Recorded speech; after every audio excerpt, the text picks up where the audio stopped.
नहमदुहु व नसल्ली अला रसूलिहिल करीम अम्मा बाद फ़ाऊज़ु बिल्लाहि मिनश शैतानिर रजीम बिस्मिल्लाहिर रहमानिर रहीम। अस्सलाम वालेकुम दोस्तों, आज हम फिर आपकी खिदमत में हाज़िर हुए हैं एक और एतराज़ लेकर। और अभी हम इस हफ़्ते तकरीबन उस थीम को डील कर रहे हैं जो कि फ़िक़ही एतराज़ात खिलाफत की फ़र्ज़ियत के हवाले से और खिलाफत की मौजूदगी के हवाले से उठाए जाते हैं।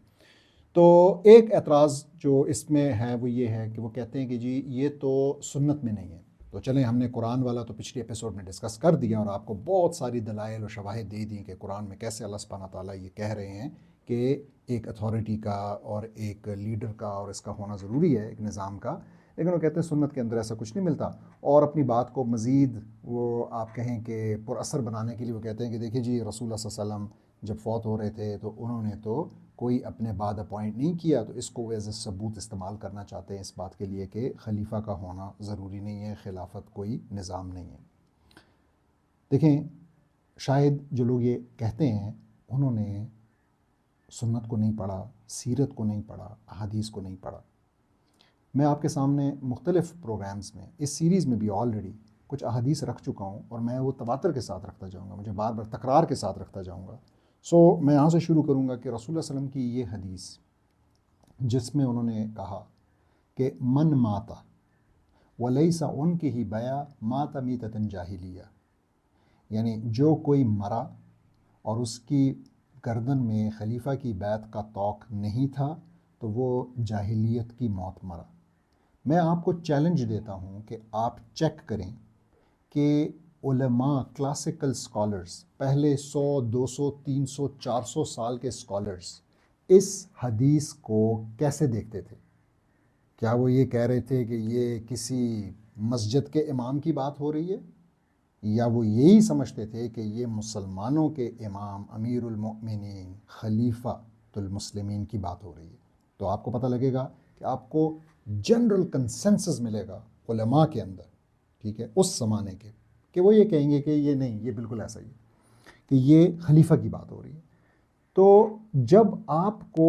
खलीफा के होने को और उसकी को बैत देने को कंडीशनल कर दिया इस बात के साथ कि अगर आपने ऐसा नहीं किया तो आप जाहिलियत की मौत मर रहे हैं, तो ये इससे बड़ा करीना और क्या हो सकता है हमारे लिए कि ये फ़र्जियत की बात हो रही है।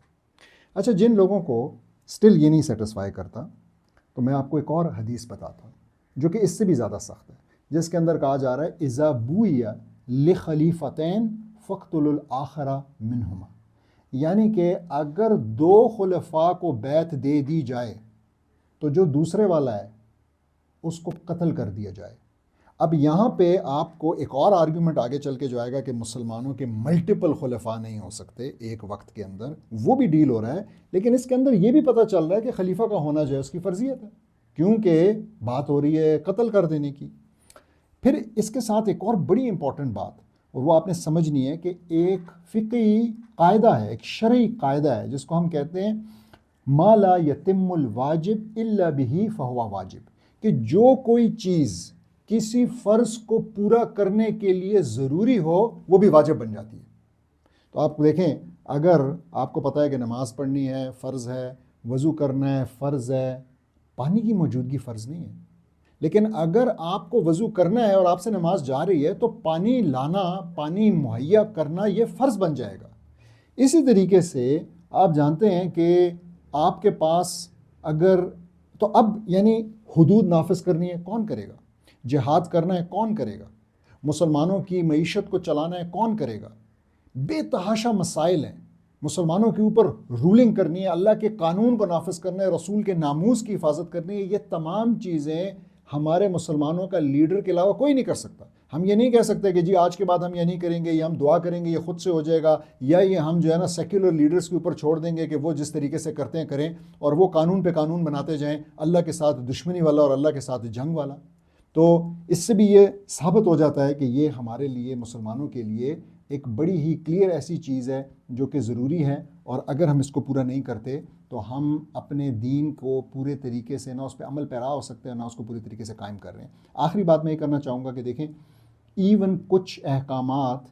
क्लियरली अहकामात नहीं होते और फिर भी मुसलमानों ने वो किए और आज भी कर रहे हैं। मिसाल के तौर पे कुरान को कंपाइल करना, ये तो ना हमें कुरान से मिलता है और ना सुन्नत से मिलता है, लेकिन किया इसको। क्यों किया? क्योंकि इसको ज़रूरी समझा उस टाइम पे।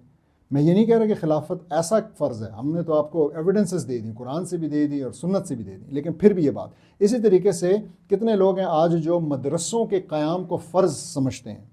ٹھیک ہے، اور بہت اچھی بات ہے، واقعی اگر مدارس نہ ہوں تو دین کے علم کو کون پھیلائے گا، لیکن کیا کہیں پہ آیا ہے قرآن کے اندر یا سنت کے اندر کہ مدارس جو ہے نا فرض ہونے چاہیے؟ تو آپ دیکھیں اگر وہی لوگ جو کہ مدارس کو ایک فرض کے لیول پہ دیکھ رہے ہیں اور وہی آپ کو کہیں کہ نہیں جی خلافت جو ہے نا مجھے یہ نظر نہیں آ رہا قرآن میں یا سنت میں، جو کہ ہے موجود بھی ہے، تو پھر آپ کو سمجھ جانا چاہیے کہ کچھ گڑبڑ ہے۔